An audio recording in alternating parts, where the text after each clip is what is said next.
Buenos días, ¿cómo están ustedes? Es un placer realmente estar en este púlpito. Cada que estoy en este púlpito se me olvida todo, pero no el sermón, ¿eh?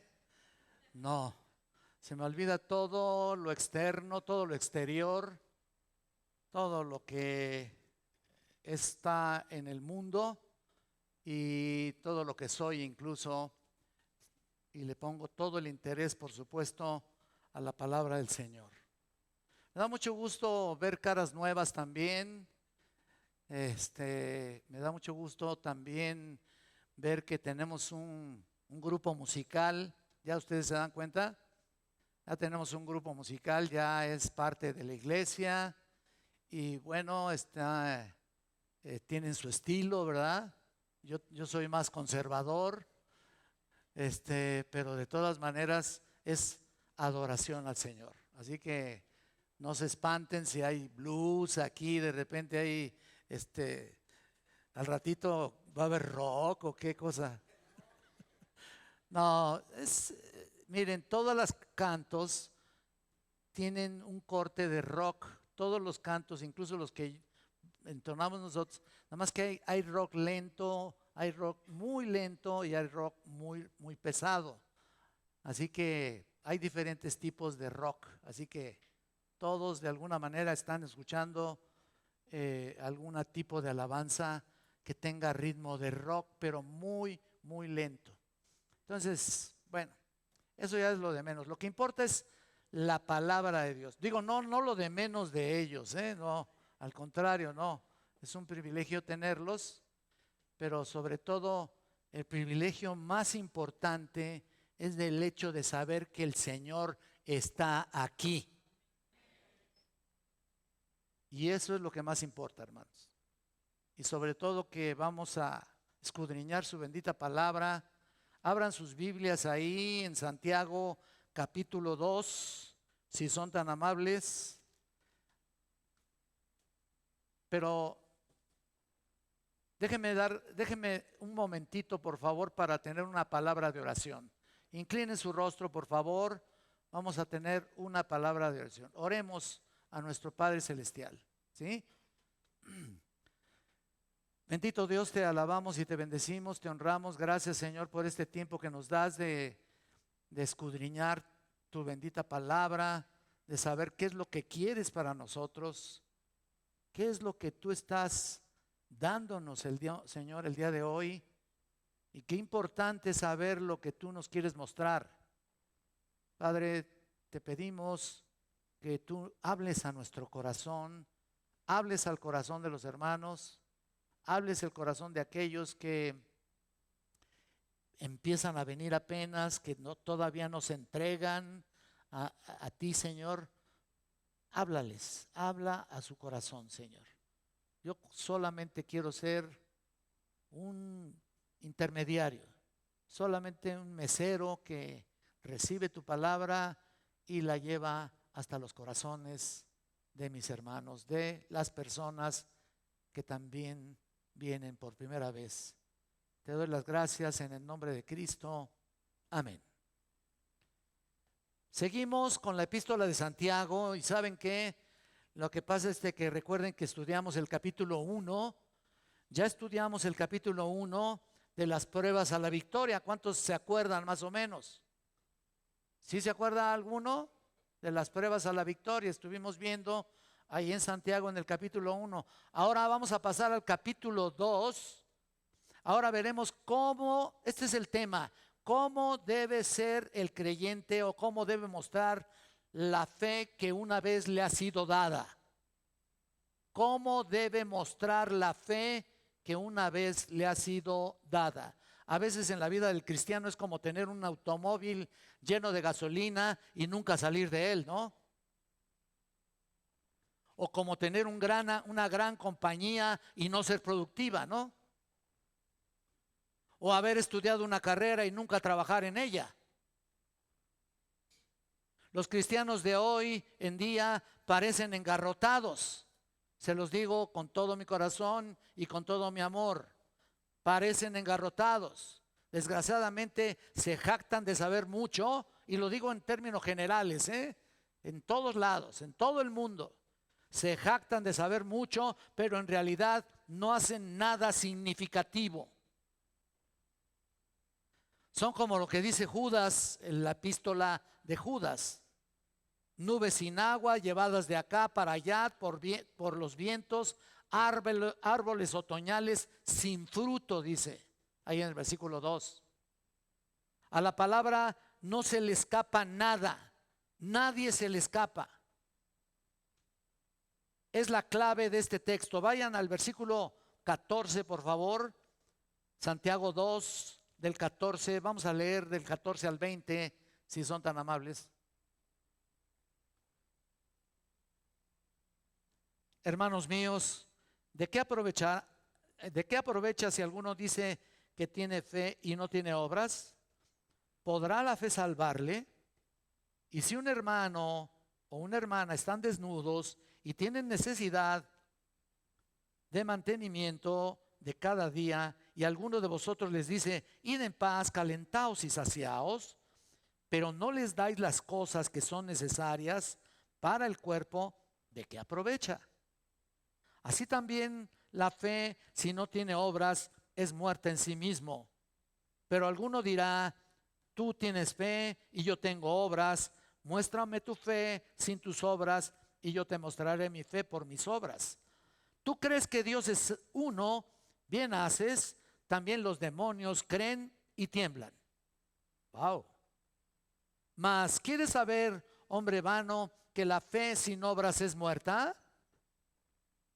Hasta ahí. Está tremendo el pasaje, realmente es muy duro, muy fuerte. Hay un psicólogo llamado el doctor Alfred Adler, no que crea en la psicología, pero él dice, él tiene una interesante teoría de la psicología individual. A veces dicen cosas buenas, no quiere decir que esté a favor de la psicología, pero a veces dicen cosas verdaderas. Él dice que cuando se trata a las personas, hay un trato en las personas, la confianza solo se da en movimiento. En movimiento. La vida que ocurre es a nivel acción. No somos lo que decimos, pero somos lo que hacemos. Repito, lo que hacemos. Así demostramos nuestra fe. Dice, esa es la verdadera clave de nuestras intenciones. Fin de la cita. Él ha descubierto lo que la palabra de Dios nos enseña. Ha descubierto lo que Santiago está diciendo aquí. Ha observado en el comportamiento humano desde el punto de vista de lo que la psicología enseña, que la única y verdadera revelación de una persona es a través de su comportamiento. Y pensando en una paráfrasis de lo que dice Santiago, la fe más nada es igual a nada. Santiago, por ejemplo, describe la frase que es igual a nada. Él lo llama fe muerta en los versículos 17 y lo llama también en los versículos 20. Y de nuevo al final del capítulo, en el versículo 26. Fe muerta. ¿Lo vieron? ¿Lo están viendo? Espero que estén ahí en Santiago. ¿Se dan cuenta del peligro de muchos? Ahora, inevitablemente las personas con fe muerta siempre van a sustituir las palabras por sus hechos. O sea, van a hablar mucho, pero no van a hacer nada. Ellos quieren que nosotros creamos que son lo que dicen, cuando en realidad debemos comprender que somos por lo que hacemos. Pero no en las palabras solamente. Solo debe haber confianza en movimiento. Lo que dijo ahí el psicólogo, ¿no? Bueno, así que la fe siempre se aprecia por las obras. Por eso le he titulado así: señales de una fe muerta. Las obras no se verán en absoluto en una fe muerta. Ahora bien, el punto que necesitamos aquí entender es que en este pasaje hay una especie de fe en Dios que no salva. Sí, no se espanten. Ahorita les voy a decir por qué. Hay una especie de fe en Dios que nos salva, de fe en Jesucristo que nos salva. En Mateo, por ejemplo, el capítulo 3, el ministerio de Juan el Bautista nos llama a observarlo. No vayan allá, yo se los voy a leer. Y dice así: y muchas personas eran bautizadas por Juan el Bautista en el río Jordán, confesando, escuchen, confesando sus pecados. En el versículo 7 y 8 dice: al ver él que muchos de los fariseos y de los saduceos venían a su bautismo, les decía: generación de víboras, ¿quién os enseñó a huir de la ira venidera? Y mira lo que les dice: haced pues frutos dignos de arrepentimiento. Ahí está el punto. Y no penséis dentro de vosotros mismos: a Abraham tenemos por padre. Ellos se jactaban de decir eso: a Abraham tenemos por padre. En otras palabras, no cuenten de su patrimonio para demostrar tus obras la legitimidad de tu fe. En el capítulo 5 y el versículo 16, no lo busquen, ojalá lo puedan apuntar.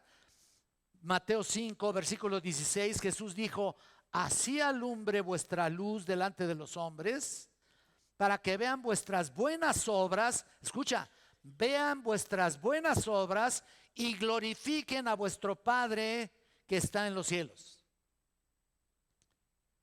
En otras palabras, la luz que brilla en la vida de un creyente es la luz de las buenas obras que está demostrando con hechos su fe.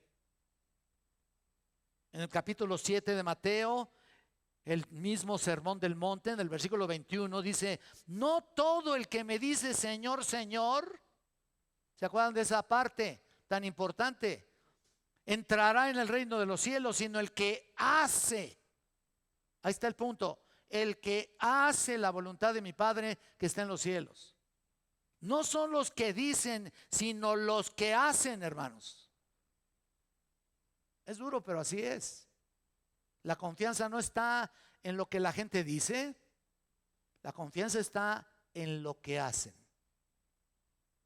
Este es el énfasis de todo el ministerio de Jesús, y particularmente ha destacado más en el Evangelio de Juan.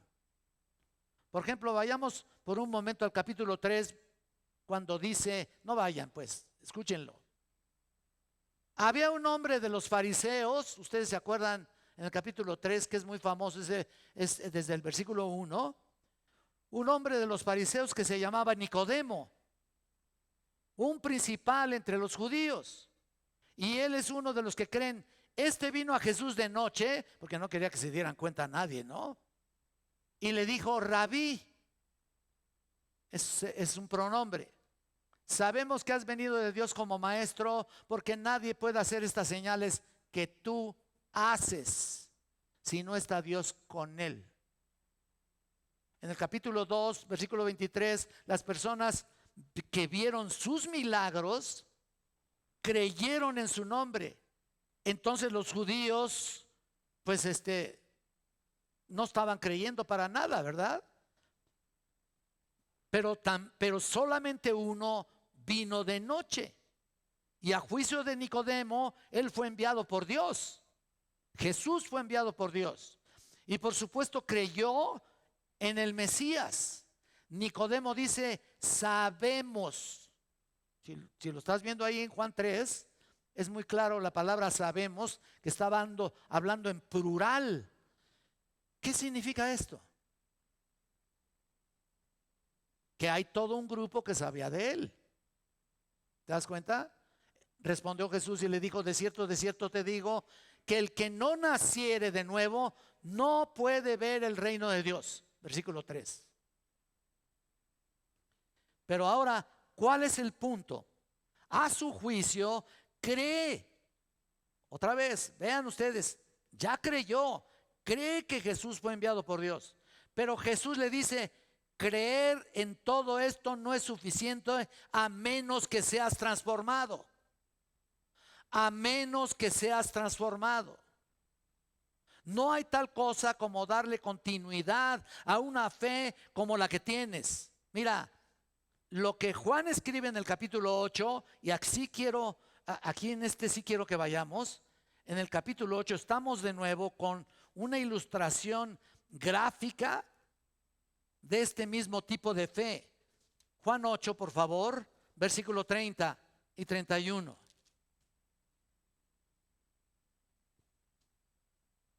Hablando de él de estas cosas, muchos creyeron en él. Oílo bien, creyeron. Dijo entonces Jesús a los judíos que habían, otra vez, creído en él: si vosotros permaneciereis en mi palabra, seréis verdaderamente mis discípulos. ¿Lo ven? Noten cómo Jesús habla de nuevo las palabras en relación a sí mismo y su Padre. El versículo 30, que muchos creyeron en él, dijo entonces Jesús a los judíos que habían creído en él: si permaneciereis en mí, en mi palabra. Todo está relacionado con la obediencia. ¿Se dan cuenta? Este es el punto. Con la obediencia seréis mis metetes aletos. Son las palabras en griego que estoy diciendo: verdaderamente mis discípulos. Y luego, y conoceréis la verdad, y la verdad os hará libres. La verdad te hará libre de la servidumbre del pecado y de la muerte y del infierno y del juicio. Todo está implicado aquí. ¿Se dan cuenta? En otras palabras, ellos dijeron que habían creído en lo que Jesús dijo, pero su creencia no había sido suficiente a menos que se trate de un nuevo nacimiento, de una transformación que conduce a una vida de obediencia. Si no hay esa transformación, no puede haber obediencia. Una obediencia genuina. La validez de la fe siempre ha sido verificada por los frutos. Y el peligro de una fe muerta es la ausencia de esas acciones que son justas. ¿Me explico, hermanos? Déjenme decirles que hoy existe una evidencia clara, hermanos, de que muchas personas poseen este tipo de fe. Ellos creen en Dios, ellos creen en Jesucristo, pero no hasta llegar al punto de la salvación. Tú te vas aquí afuera, pregúntale si creen en Dios. Todos te van a decir que sí, o a la mayoría. Ve, pregúntale si creen en Jesucristo. Ay, no, Jesucito, no, sí creo en Jesucito. Pero no es hasta el punto de la salvación. ¿Se dan cuenta? Y la razón de este mensaje es de verificar tu salvación a la luz de lo que dice la Biblia. Muchos pueden creer los hechos acerca de Dios, pueden creer los hechos acerca de Cristo, pero no manifiestan un compromiso real con Jesucristo. Manifiestan que no han cambiado su vida, que viven con una verdadera salvación marcada por el arrepentimiento y la obediencia. O sea, que no viven así, con una obediencia marcada por el arrepentimiento, que debiera ser así, ¿no? El Señor estaba tan preocupado cuando habló sobre la parábola del sembrador. Seguramente te acuerdas tú, Mateo 13:18.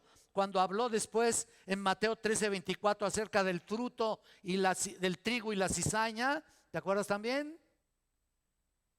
Cuando habló también sobre eso en Juan 15, con los que no dan fruto ni acatan las ramas. Ha hablado en Mateo 7 de los que conocen, de los que se conocen por sus frutos.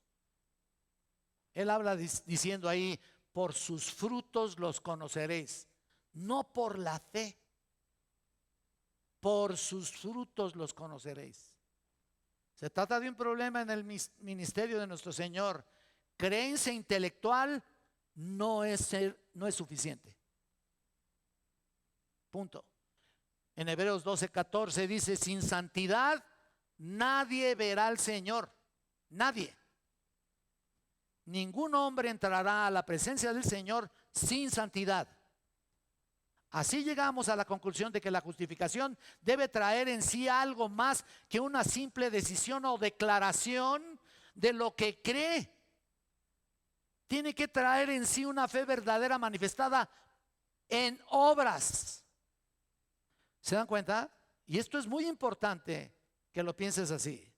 El apóstol Pablo lo escribió en Efesios 2:10, como lo estudiamos. Somos creados en Cristo Jesús para buenas obras. Lo estudiamos aquí en el estudio de las 9:30. Somos creados en Cristo Jesús para buenas obras que Dios ha preparado de antemano para que anduviésemos en ellas. ¿Dónde están? ¿Dónde están tus obras? ¿Qué aplicación traemos al respecto? Muchos pueden suavizar este mensaje diciendo: bueno, muchos apenas empiezan, Enrique, mira, aceptaron a Cristo, pero todavía no saben que tienen que ser transformados. ¿Todavía no saben que tienen que ser transformados? Bueno, pues entonces el problema está en qué mensaje se les ha dado. ¿Qué tipo de mensaje han recibido? Pero definitivamente la salvación implica transformación de vida.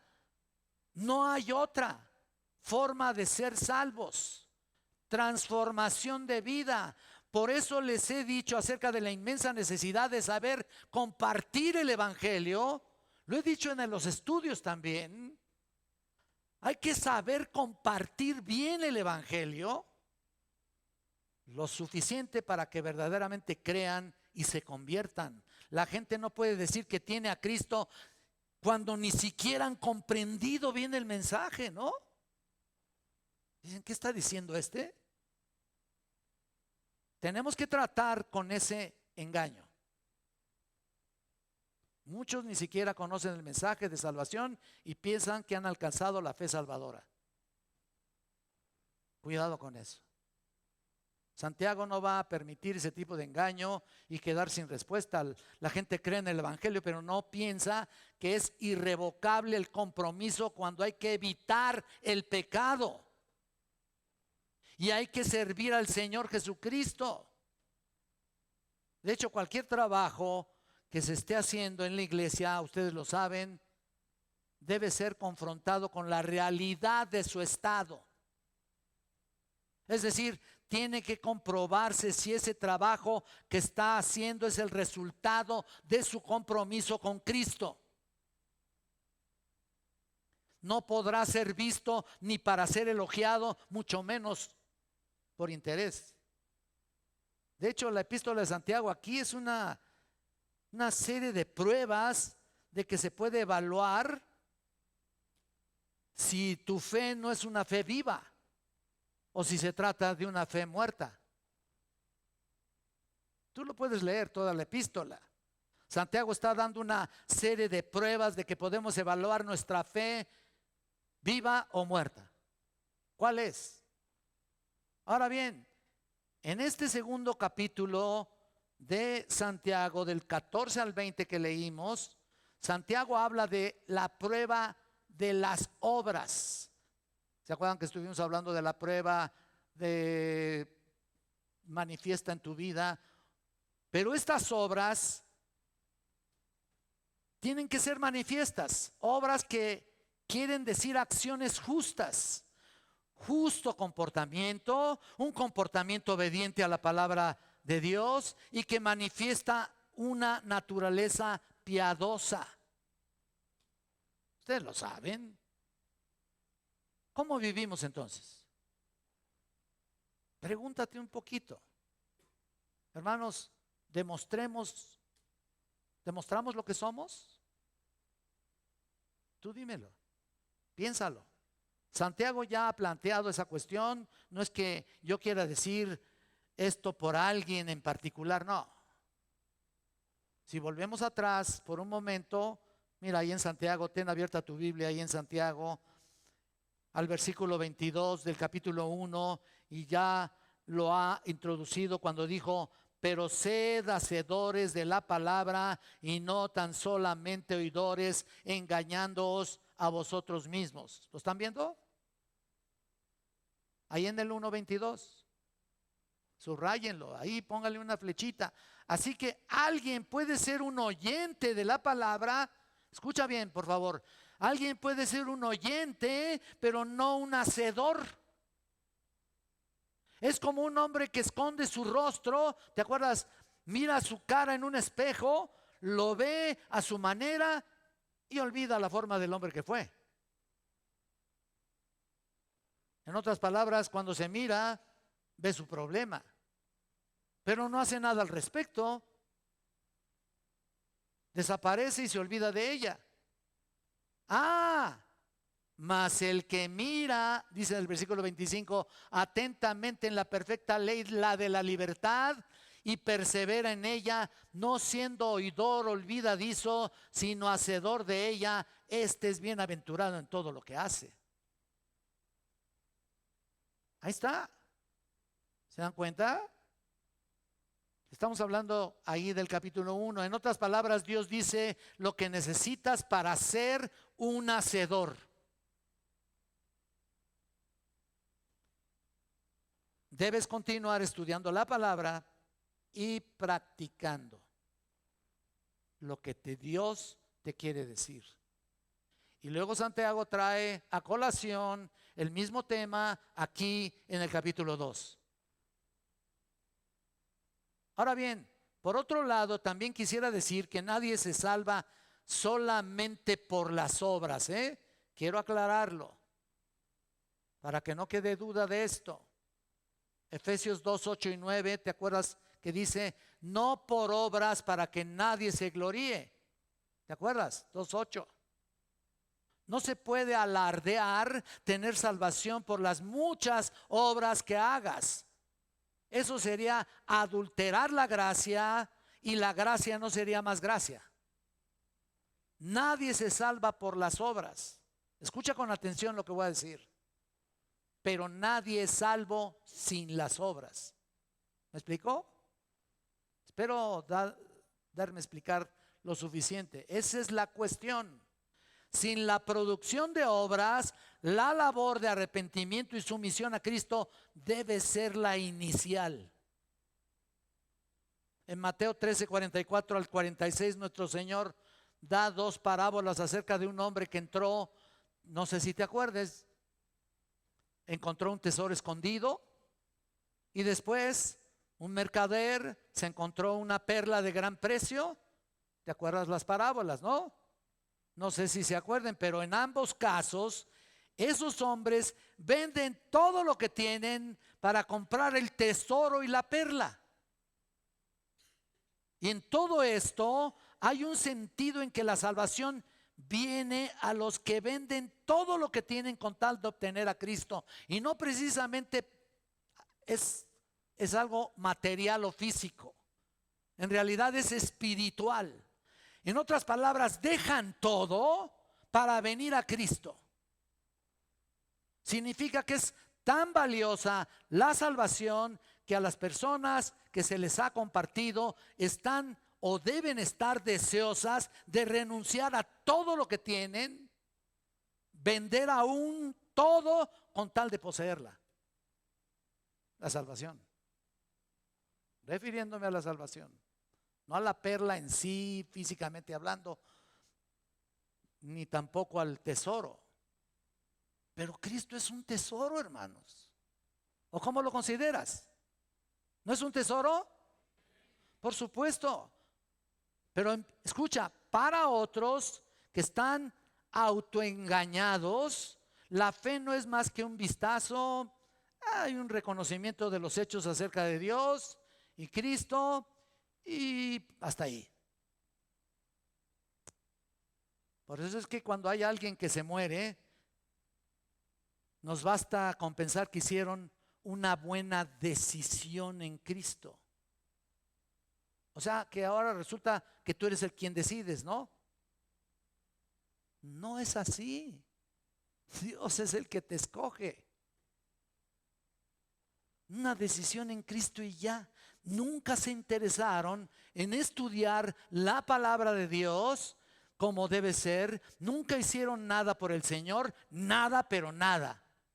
Debe ser el irrevocable compromiso de una vida obediente y amar al Señor tu Dios con todo tu corazón, con toda tu alma, con toda tu mente, con todas tus fuerzas, y de obedecer su voluntad. Por eso estamos viendo aquí Santiago. Es duro realmente, y él se está ocupando de aquellos que tienen una fe muerta, no fe salvadora.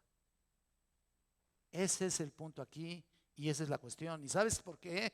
Porque tengo un gran compromiso con esto, porque he experimentado en mi vida con mucha gente cercana que tuve que estar pensando en una lista ahí de personas que se alejaron de todo lo que a su juicio, bajo su propia perspectiva, estaba mal. ¿Y saben qué? Decayó su fe, porque no fue una fe genuina. No se arraigó fuertemente como la semilla. Salieron de aquí y fue una gran impresión para mí.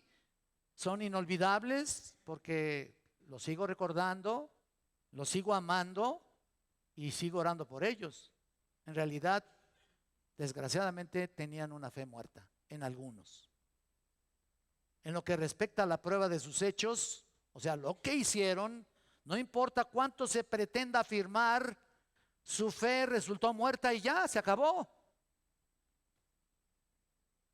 Por mucho que pretendamos suavizar esto, así fue y punto. ¿Cuántas otras personas como ellos sucede que nunca se percibieron de su fe muerta? Ni siquiera se han preocupado si tienen realmente una fe viva o una fe muerta.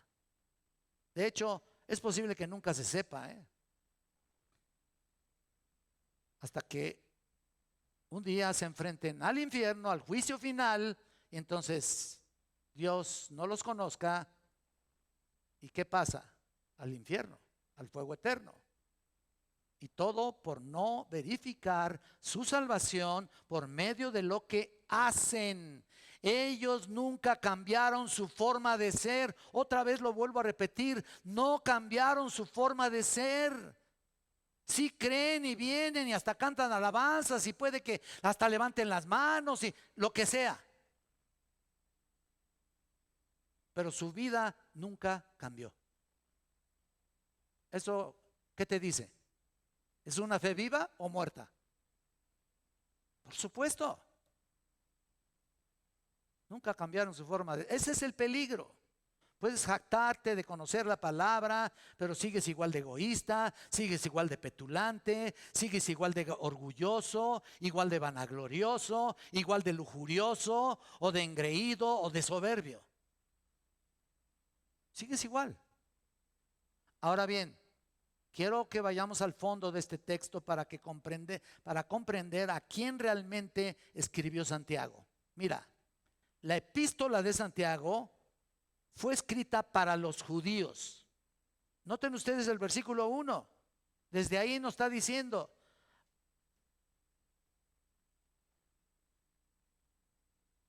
a las 12 tribus, ¿lo están viendo? A las 12 tribus que están en la dispersión, salud.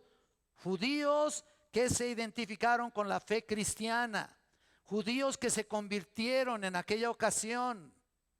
Ahí estaban. Algunos de ellos eran verdaderos cristianos y otros no. Por esa razón hace mención de todas estas pruebas que se dan en esta epístola. Se trata de la vida externa, aquellos que se habían identificado con la fe salvadora. Miran el 2:21, vayan al 2:21.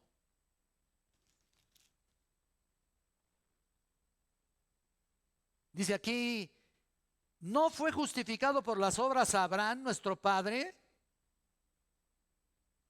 cuando ofreció a su hijo Isaac sobre el altar? Bueno, mira, aquí está claramente la idea de que su audiencia era judía, porque está mencionando a Abraham aquí. Pero hay algo más. Estos judíos habían sido extremistas sobre la cuestión de las obras. De hecho, todos los judíos así son. Todas las religiones es por obras. Todas las religiones, excepto la cristiana verdadera. Pero en aquel entonces los judíos eran extremistas sobre la cuestión de las obras. Se habían vivido en todos esos años del judaísmo una tremenda presión, porque el judaísmo de ese tiempo se volvió totalmente un sistema de justicia personal. Es decir, ellos se plantearon creer firmemente en la eficacia de las obras, solamente las obras. ¿Me entienden?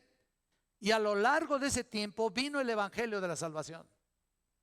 Llegó Cristo y habló cómo debería de ser la salvación. Imagínense que viven toda su vida bajo un sistema de obras, incluso sabiendo que no podían cumplirlas, porque ninguno la cumplió. Nadie cumplió las obras de la ley. Nadie, absolutamente, excepto ¿quién? Nada más que Jesucristo. Solamente Él.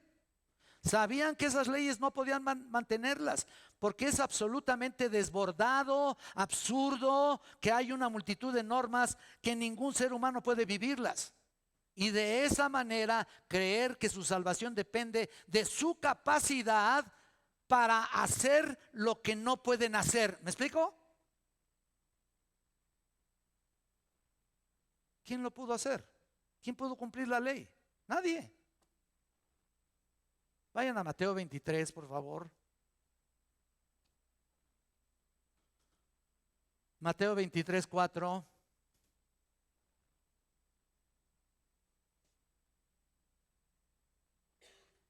Fíjate nomás lo que dice aquí, nada más en la voz de nuestro Señor. Mira, puedo leerlo desde el 2. En la cátedra de Moisés se sientan los escribas y fariseos, así que todo lo que os digan que guardéis, guardadlo y hacerlo, mas no hagáis, ahí está, conforme a sus obras, porque dicen y no hacen. 4. Porque atan cargas pesadas y difíciles de llevar y las ponen sobre sus hombros, sobre los hombros de los hombres, pero ellos ni con un dedo quieren moverlas. Ni con un dedo. Ahí lo tienen. Y ahí está el pueblo judío en general, oprimidos por una carga de culpabilidad, porque no pueden cumplir absolutamente nada. Tratan de hacerlo, pero no vino para eso la ley, para ellos, sino para mostrarles su pecado. Para eso vino la ley. Pero pronto se acerca alguien que viene predicando el evangelio, que tiene que ver con la gracia y la libertad de toda esa opresión, un evangelio que daba la libertad al legalismo de ellos. En realidad sonaba demasiado bueno para ser verdad. Puras obras, pues qué padre, como decimos, ¿no? Yo puedo hacer muchas buenas obras. O hay un dicho que dice, haz tu buena obra del día. ¿No lo has oído? ¿Qué tontería es esa, eh? ¿Para agradar a quién? A sí mismo, exactamente. Nada más a ellos mismos. Podrá ser el mal entendido más grande. Algunos de ellos que la libertad se iba en otro sentido, no podían concebirlo. Es decir, imagínate toda una vida de legalismo y de repente la llegada de una infundada y abusiva libertad para ellos, ¿no? Ellos estaban bajo la errónea idea de que todo se vendría abajo si aceptaban esa libertad que Jesús estaba ofreciendo. Ya no iban a hacer el eficaz trabajo o las benditas obras para lograr la salvación. Claro, ya no iban a ser eficaces para nada y ni siquiera necesarias, pero escuchen bien, por otro lado, podría ser que Santiago reconociera en la congregación a la que escribió algunas personas que estaban tratando de alcanzar una salvación que era simplemente creer, o sea, solamente creer, pero sin que les exigieran nada, sin que la palabra les exigiera nada. Eso suena demasiado descabellado, ¿lo ven? O sea, por un lado, los orgullosos judíos creían que sus obras los salvaban. Y cuando llegó el evangelio, se fueron al extremo de creer en Jesús sin que les exigiera nada. Espero darme a entender. Sin hacer obras para nada. Pero volviendo al punto, hermanos, lo que los judíos ganaban terreno, de que los judíos ganaban terreno con sus obras, fíjense, había paganos incluso que acusaron a los judíos de unirse al cristianismo, porque decían que era una religión más barata que el judaísmo. Y el nuevo mensaje del cristianismo, la gracia, la libertad y la fe y la misericordia y el perdón, parecía un socorro total. Solo cree, nada más cree. Es que barato, ¿no? Fíjense, pasar desde el legalismo hasta el antinomianismo. ¿Qué es el antinomianismo? Significa rebelarse contra todo tipo de ley, tanto la ley de Dios como la del mundo. Ese es antinomianismo. No que había que volver a las obras de la ley, pero las obras son el resultado de una fe genuina, vuelvo a repetir. Nicodemo creía antes de que viniera Jesús. Y él le dijo que él le dijo que tenía que haber nacido de nuevo. Tienes que nacer de nuevo. Pero no basta solamente creer. La fe que salva transforma. Transforma, hermanos, para hacer cosas agradables a Él. Y si no fuera así, entonces ¿para qué nos hacemos tontos aquí, no? Creí ya, ¿para qué vienes a la iglesia, no? ¿O para qué hablas del evangelio? ¿O para qué eres transformado? Pues creí ya y olvídate de lo demás. ¿Qué caso tiene todo esto? Ahora, ¿cuál es el carácter de una fe muerta? Esto es lo que Santiago quiere que señalemos, hermanos. Veamos nuestro texto. ¿Cuál es el carácter de una fe muerta? Él nos da 3 marcas del peligro de una fe muerta, 3 descripciones de la naturaleza de una fe muerta. Número 1, la fe muerta se identifica por una confesión vacía. Número 2, o sea, en el versículo 14, que ahorita lo vamos a ver. Número 2, la fe muerta es marcada por una falsa compasión. Y 3, la fe muerta se identifica por una compasión superficial. No vamos, yo creo que nada más vamos a ver una, y es la primera. Número 1, la fe muerta se identifica por una confesión vacía. Y bueno, parece que estoy empezando apenas, ¿no? Bueno, todo lo anterior fue como una introducción. Pero ve el versículo 14, hermanos míos, ¿de qué aprovecha si alguno dice que tiene fe y no tiene obras? ¿Podrá la fe salvarle? Es como un sarcasmo, aquí. Recuerden que Santiago está hablando a una audiencia judía, pero entonces ¿de qué sirve tener una fe que no funciona? ¿Cuál es el beneficio o de lo que beneficia a un hombre decir que tiene fe pero no ha funcionado? ¿De qué sirve esta afirmación?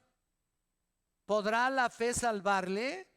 Pero miren, si un hombre dice que tiene fe y dice, tengo fe, creo en Dios, yo creo en Cristo, como todos los que les dije que creen, si te vas allá afuera, ¿no? Él confiesa creer en la muerte de Cristo.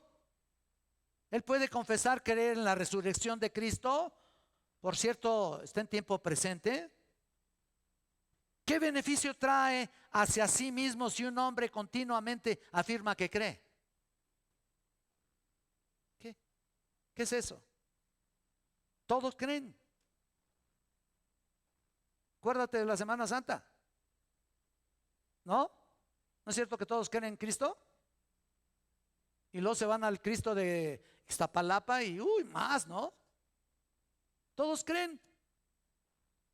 Mira nomás. Qué bonito, ¿no? ¿Qué beneficio trae hacia sí mismo si el hombre continuamente dice que cree? ¿De qué sirve si no ha sido productivo? La fe sin obras es ¿qué? Es lo que estoy diciendo. ¿Cuántos de ustedes saben y conocen personas que dicen ser cristianas, pero sus vidas son iguales que los demás? Igualitos.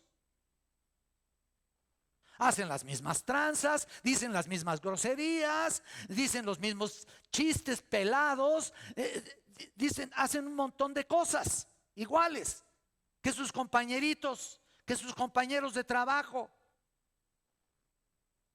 Iguales de adúlteros, iguales de fornicarios. Entonces, y dice que cree. Oye, ¿ese es cristiano?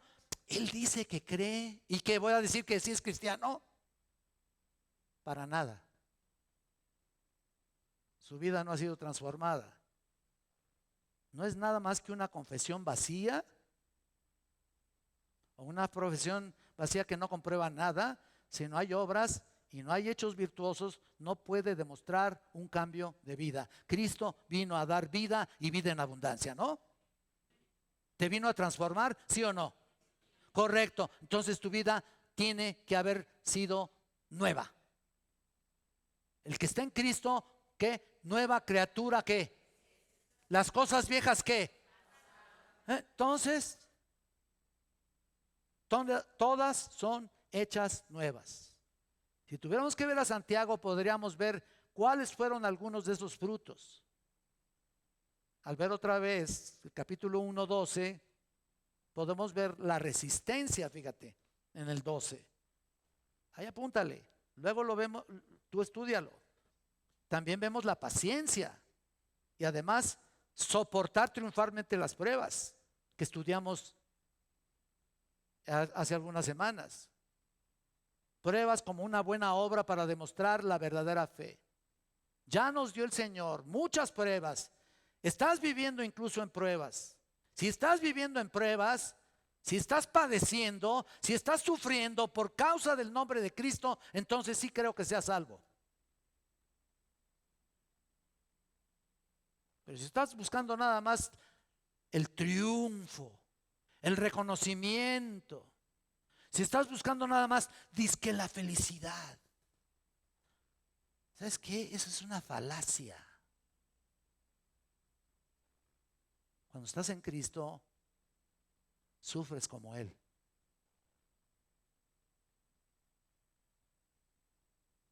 Ese es nuestro sello, ¿no? Soportamos triunfalmente las pruebas y sufrimos por causa de su nombre. Y luego la resistencia. Si nos dirigimos al versículo 18 al 20, podemos entender que existen buenas obras para todo lo que todo el que escucha la palabra de Dios ávidamente y las hace. Obedece pues.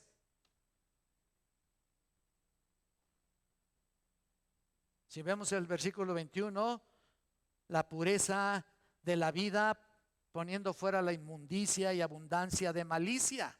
Lo ves en el versículo 21. Ahí está. Esas son obras justas. Si ves el versículo 22 y los siguientes, vemos cómo estamos en el capítulo 1. Nomás estamos dando un repaso ahí de lo que dice realmente el versículo. En el 22 vemos cómo lo estudiamos: sed hacedores de la palabra y no tan solamente oidores. Ya lo dije, y así casi toda la epístola. Y luego, si llegamos al 27, bueno, de nuevo vemos el amor y la compasión por los necesitados de justicia como otra obra al mantenerse sin mancha del mundo. Esa es una obra muy buena. Te mantienes sin mancha en el mundo. Son actos de fe. Porque crees, pero no solamente crees, sino haces. Podemos ver incluso el capítulo 3 para ver más cómo debemos controlar la lengua. Por ejemplo, que yo estoy a punto de predicarla, a lo mejor, como ya estamos picados aquí en Santiago, pues le vamos a seguir, ¿no? La lengua, ¿qué tal la lengua ahí, Si lo han leído, ¿qué tal? Ustedes van a ver ahí cómo debemos controlar la lengua, y solamente con sabiduría divina. También estudiamos la sabiduría. Y luego estudiaremos ese miembro tan pequeño que está ahí en tu boca, tan bonita que está la lengua, ¿no? Y luego en el capítulo 4, la humildad. O sea, estoy dando el tema general de cada capítulo. La humildad. Entonces Santiago identifica también esas buenas obras, y por eso digo que de una manera particular, aquí está el resumen, la suma de todas las demás pruebas que él da. ¿Nos damos cuenta? Entonces, una confesión vacía acerca de tu fe salvadora es esta: si no tienes ningún tipo de obra en tu vida, escúchame por favor.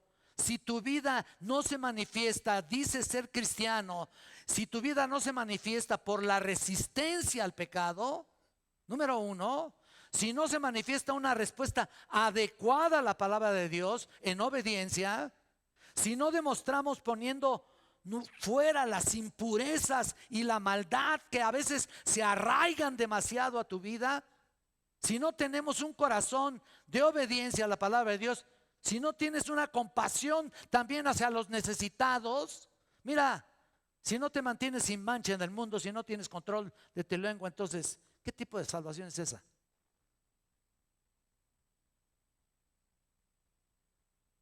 ¿De qué hablas? No hay. Como dijera aquel, no hay.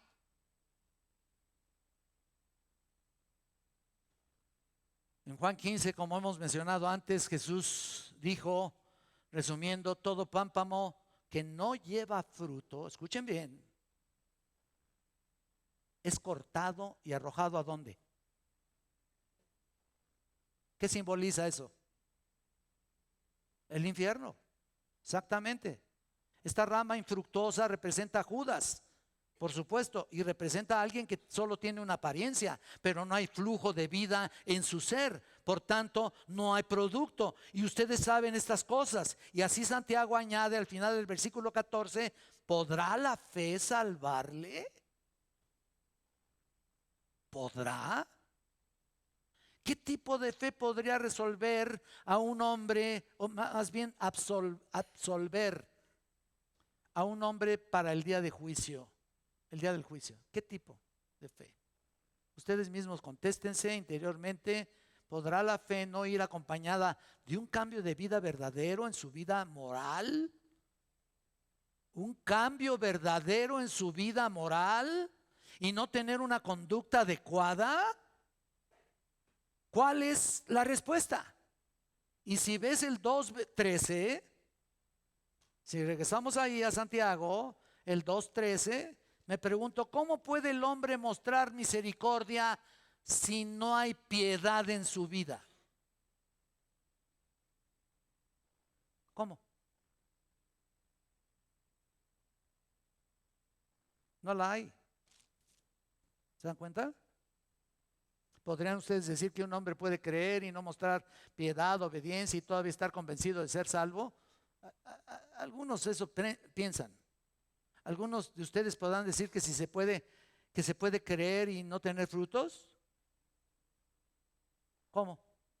¿Cómo podemos resolver eso? ¿Y saben qué? Jesús dice, si me fijo en su vida y no veo el fruto de misericordia, no habrá misericordia para ti. ¿Por qué? Porque Jesús mismo está evaluando la fe basada en la productividad. Una fe basada en la productividad. Si la salvación es un nuevo nacimiento, si la salvación es una transformación, si la salvación es un cambio total, entonces se debe demostrar en el comportamiento coherente con esa naturaleza, pero no aquí adentro, en toda tu manera de vivir, aquí en tu casa, en todos lados, principalmente en tu casa, ¿eh? ¿Me explico? Solo se necesita lógica para esto. No hay ninguna ciencia aquí. Si soy una persona nueva, habrá nuevos elementos. No importa que hagas tu profesión de fe el día de hoy, por ejemplo, tiene que haber nuevos elementos. Nuevos elementos de vida. Nueva forma de vida. Como dije, las cosas nuevas, las cosas viejas pasaron. Y aquí todas son hechas nuevas. 2 Corintios 5:17, pero si no, mira, vamos a ver Romanos. Ya voy a terminar, ¿eh? No crean ustedes que estoy regañándolos. Eso es una forma, un estilo, una manera apasionada de predicar. Vayan a Romanos 2, versículo 6. Y si no está claro aquí, entonces no sé qué sea más claro. 2:6 de Romanos. El cual pagará a cada uno conforme a qué.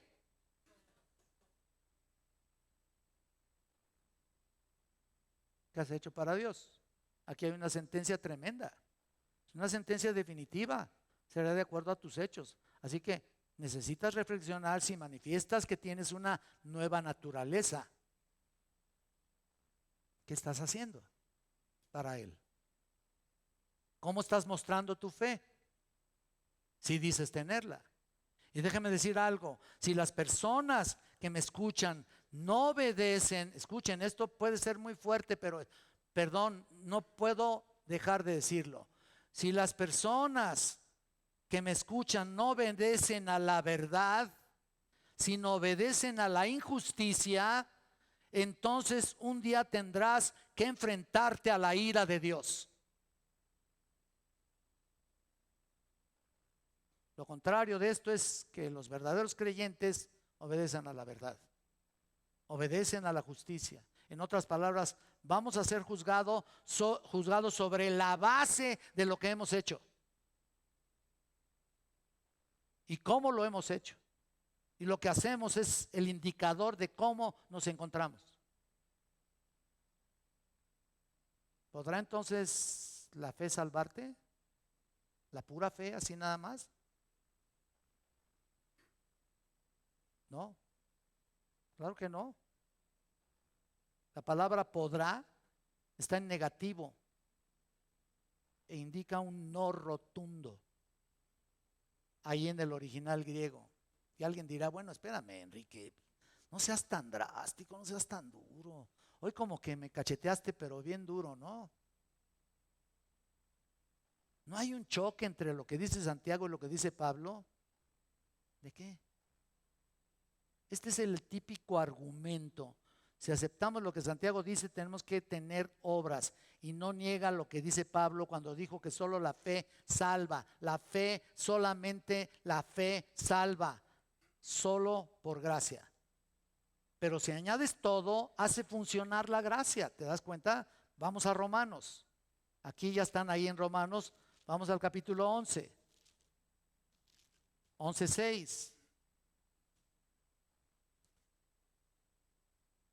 Dice, y si por gracia ya no es por obras. De otra manera, la gracia ya no es gracia. Y si por obras ya no es gracia. De otra manera, la obra ya no es obra. Bueno, mira, hay una explicación de esto. el esfuerzo humano y la gracia de Dios se excluyen por completo entre sí como caminos de salvación de forma independiente. Independiente. ¿Me explicó? Obras, fe, obras, fe. Pero las dos se fusionan trabajando juntos, trabajando unidos. Una no puede funcionar sin la otra.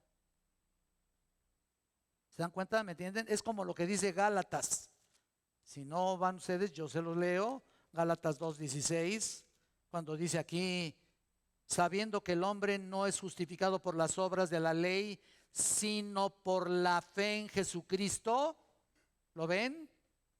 Nosotros también hemos creído que en Jesucristo, para ser justificados por la fe de Cristo y no por las obras de la ley, por cuanto por las obras de la ley nadie será justificado. Correcto. Incluso 3 veces Pablo dice que el hombre no puede ser justificado por las obras de la ley, sino por la fe en Jesucristo. Correcto.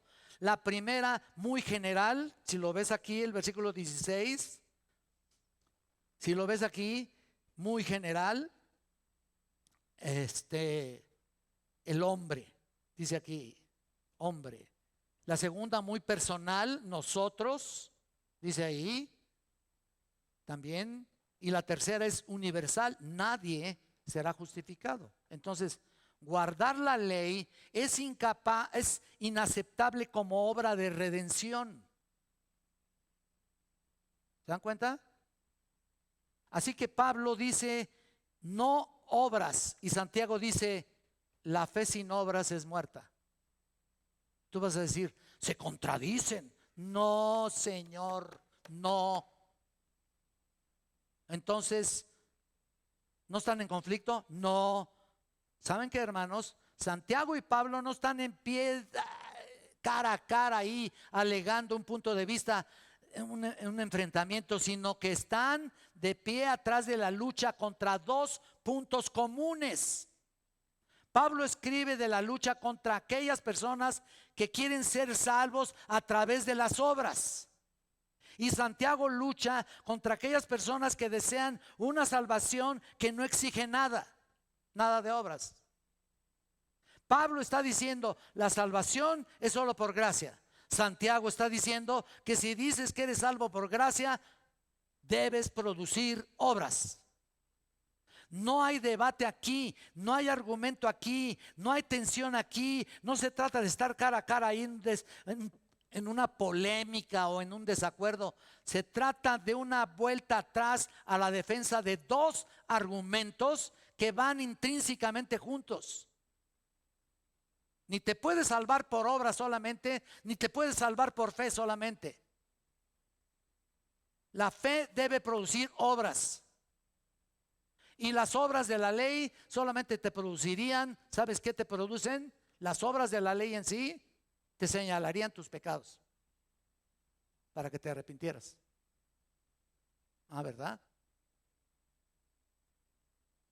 Noten que Tito, Pablo también escribe una referencia casi de la misma cosa, de personas que dicen ser creyentes, pero con sus hechos, ¿qué?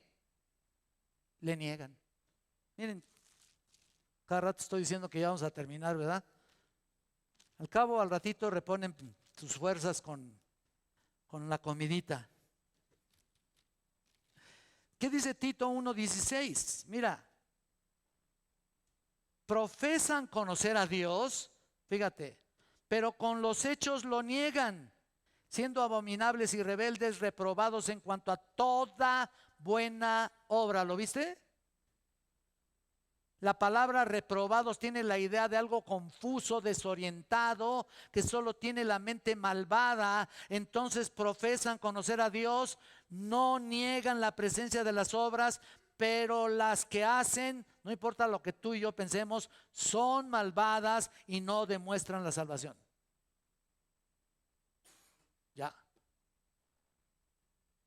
En cambio, el capítulo 2, también ahí de Tito, mira lo que dice en el versículo 7. Presentándote tú en todo como ejemplo de ¿qué? ¿Sí están conmigo o no? Presentándote tú en todo como ejemplo de qué? En la enseñanza, mostrando integridad y seriedad. Tito tenía la obligación especial de ejemplificar las cualidades morales y espirituales, en otras palabras, el ser ejemplo de buenas obras como el resultado de la enseñanza, pero con un cambio de vida. Otra vez vuelvo a repetir esto, y lo estaré repitiendo cuantas veces se pueda. Sin un cambio de vida no puede ser.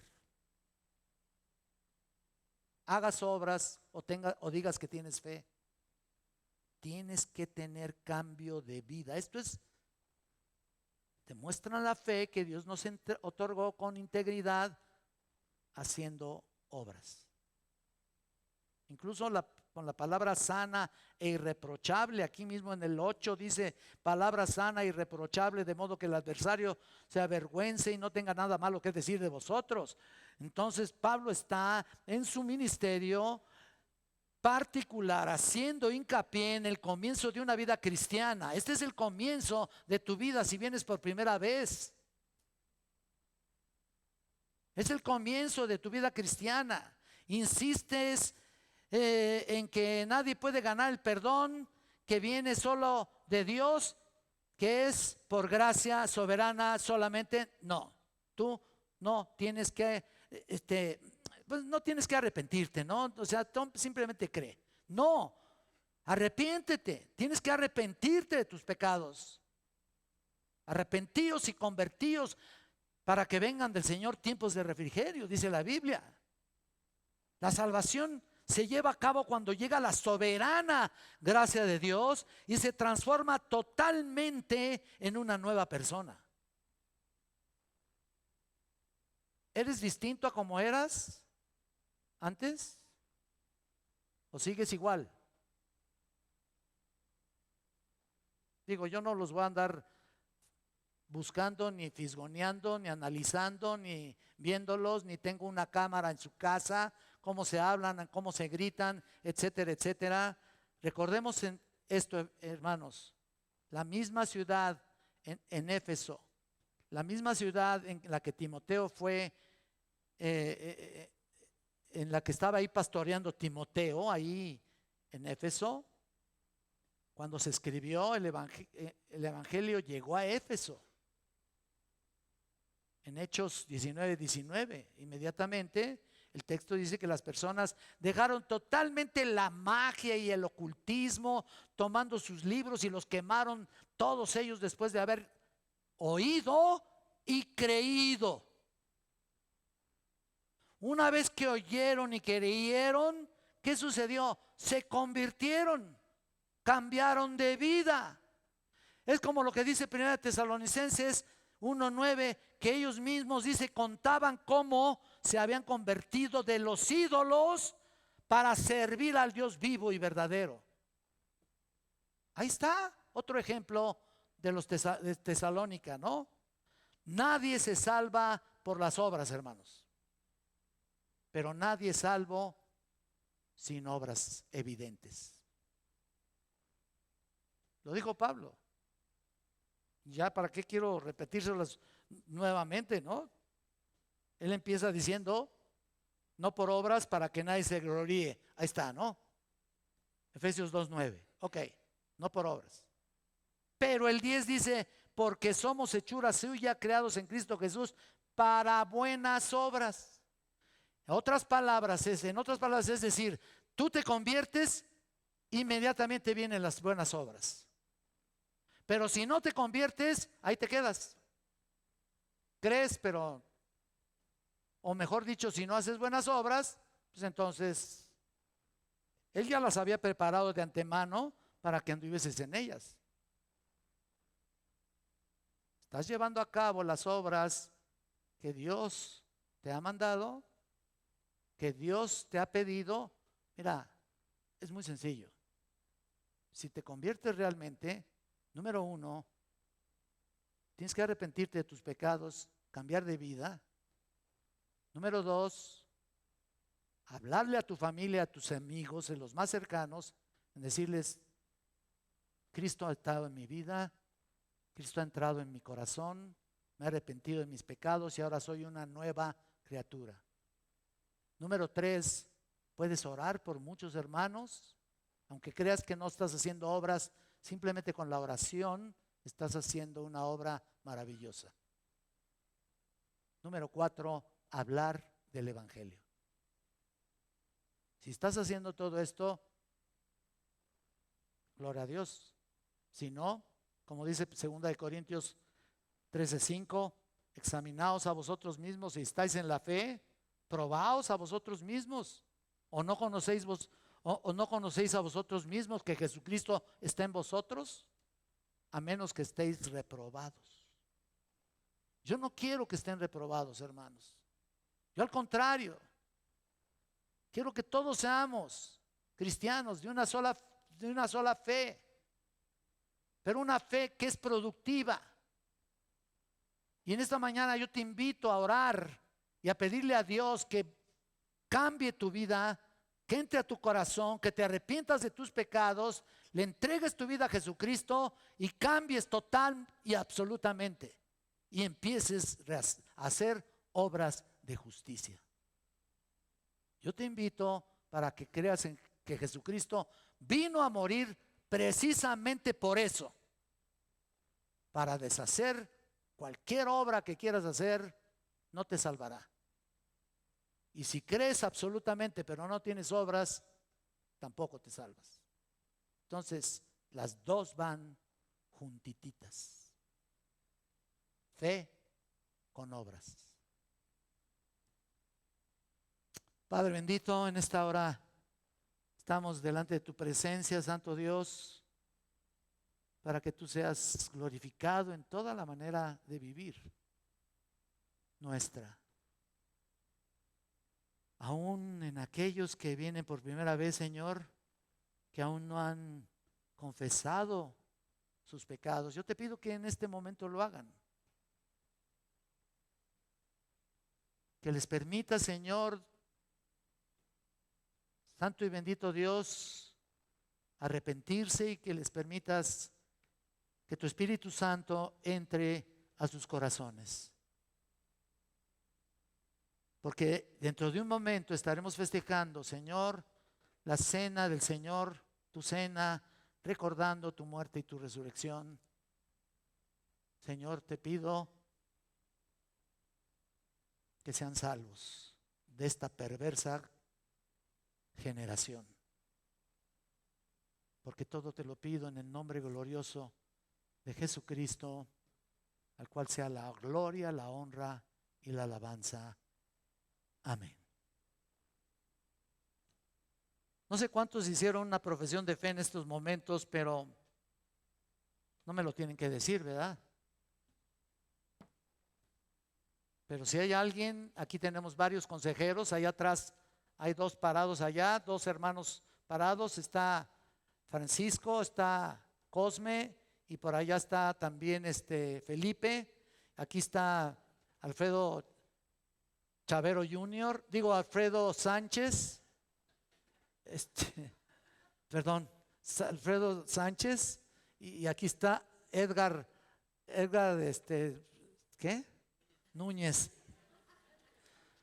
Así que vamos a prepararnos para la cena del Señor, pero quiero que nos preparemos con un canto que vamos a entonar mi esposa y yo, el cual le pido que suba a este lugar. A ver si puedo cantar, hermanos, de tanto que hablé. Y está relacionado, por supuesto, con la muerte y resurrección de Jesucristo. Sí, tómase, sí. Yo voy a tomar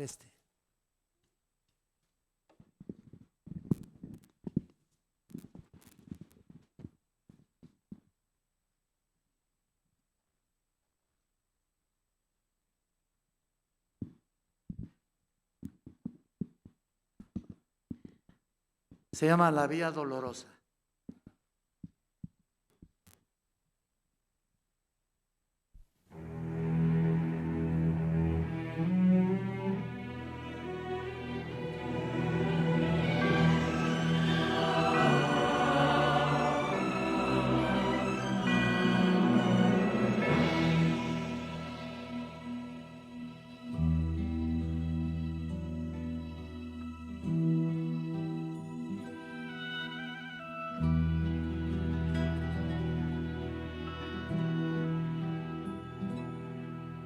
Es la vía dolorosa, triste día en Jerusalén. Lastimaban y azotaban a Jesús, mas la gente se acercaba acusándole cargar aquella cruz.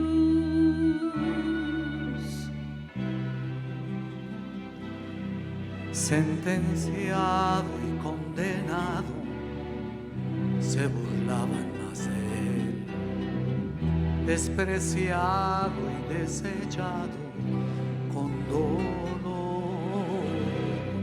con espinas coronado, y el escarnio fue lo que más recibió.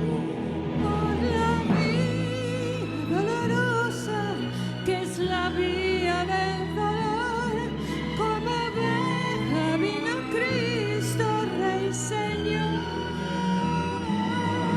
Y fue él quien quiso ir por su amor, por ti, por mí.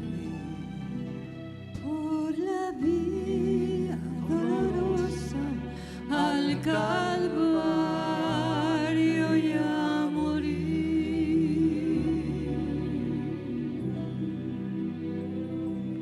Por la vía dolorosa, triste día en Jerusalén, los soldados le abrían paso a Jesús, mas la gente se acercaba para ver al que llevaba aquella cruz. Por la vía dolorosa, que es la vía del dolor, como oveja vino Cristo, Rey Señor. Y fue él quien quiso ir por su amor, por ti, por mí. Por la vía dolorosa al Calvario y a morir. Su sangre limpió a todo aquel que quiera venir a cargar esa cruz.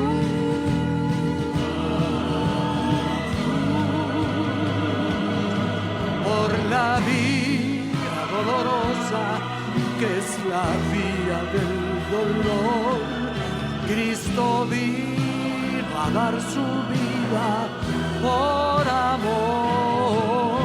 Mas resucitó y nos dio por siempre vida a ti y a mí. Vino Cristo a morir para que tú puedas vivir.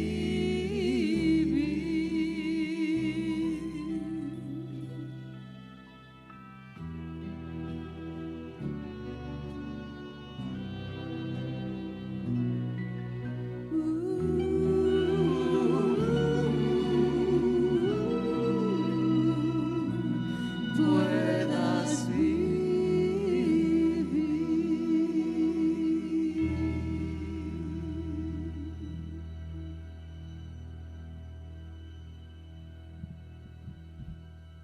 Gracias, Javi. Pueden aplaudir, ¿eh?